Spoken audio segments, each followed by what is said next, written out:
Messi veut partir du Barça. Messi avait décidé de partir.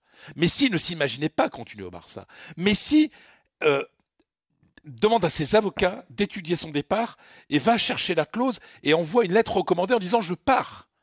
Simplement, il a peut-être été mal conseillé d'un point de vue juridique. Ah ben oui. Parce que la fameuse clause qui lui permettait de partir avant la fin de saison, eh ben finalement, la fin de saison, c'était considéré au mois de mai, mais pas au mois d'août. Donc la Covid, ça n'a pas fait changer les choses. Il a dit, mais de toute façon, il y avait un accord. L'autre clause, la clause libératoire à 700 millions, elle vaut plus pour l'année prochaine. Sauf que la Liga, qui est l'organisme compétent, puisque quand on rachète le contrat d'un joueur à travers sa clause, l'argent est déposé à la Liga. Donc oui, la Liga a son mot à dire dans l'histoire. Et la Liga dit, écoutez, nous en étudiant les choses, juridiquement, la clause est toujours valable. Tant qu'il y a contrat, il y a la clause dans le contrat de Messi, etc. Donc pourquoi Messi s'est couché? Parce que Messi a peur de perdre ne va pas au procès parce qu'il avait peur de le perdre. Moi, le côté Messi, je ne veux pas m'affronter juridiquement au Messi. Enfin, mais attends, mais les mecs, tu fais une lettre recommandée, tu discutes même pas avec eux.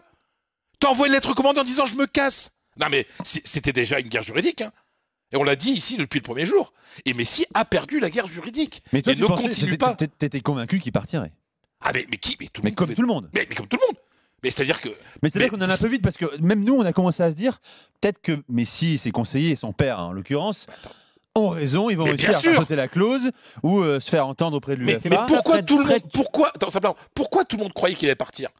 Parce que quand tu fais un truc pareil, parce que tu es sûr d'être bon, tu peux imaginer que Messi, qui a comme avocat Quatre Casas, qui est le plus gros bureau d'avocats espagnol, qui travaillait pour le Barça, et le Barça désirait de les virer aussi. C'est-à-dire que tu as les meilleurs conseillers d'Espagne, tu penses que tu es blindé dans ton contrat, et donc là, bien sûr, Messi, on se disait, c'est fini, et c'était évident.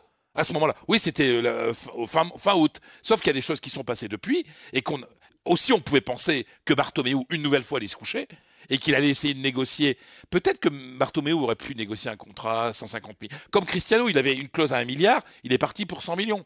Mais ce qui s'est passé, c'est qu'en fait, il n'y avait aucun club qui était prêt à payer 100 millions. Et bien sûr. Et c'est ça aussi le truc. Il a compris. Mais c'est impossible pour lui de partir. Donc finalement, il reste. Fred, quand tu dis que le Barça est le grand gagnant, je suis sûr de ça. Alors, non. Moi, je pense que sportivement, il n'est pas gagnant. Parce que dans le bras de fer, il est gagnant. Fred, c'est très bien, il reste au Barça, il n'y a pas de problème. Mais qui reste au Barça? Le Barça va garder un joueur qui vraisemblablement, avec le divorce, est consommé. T'as l'impression qu'il va y rester à reculons.